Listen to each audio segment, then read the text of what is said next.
Here's I will show you how to circle crop picture-in-picture video.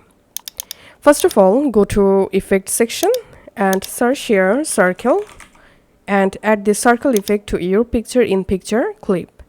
Then after selecting the clip, go to Effect Controls and here under Circle Effect here, click on this Blending Mode drop down and select Stencil Alpha. And then increase this radius value to make the picture-in-picture video bigger. So I'm giving here 600 pixel for example.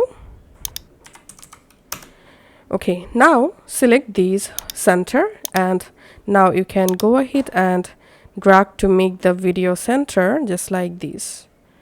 And after that you can select the motion and you can go ahead and position the picture-in-picture video. You can also increase the video size just like this.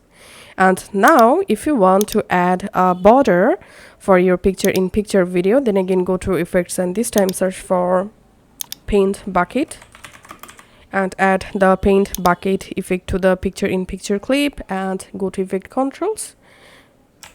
And under Paint Bucket effect, click on this Fill Selector drop down and select Alpha Channel. And here, click on this Stroke drop down and select Stroke. Click on the stroke color and select color. And here you can go ahead and increase your stroke width just like this. And this is how we can actually make a circle picture-in-picture video.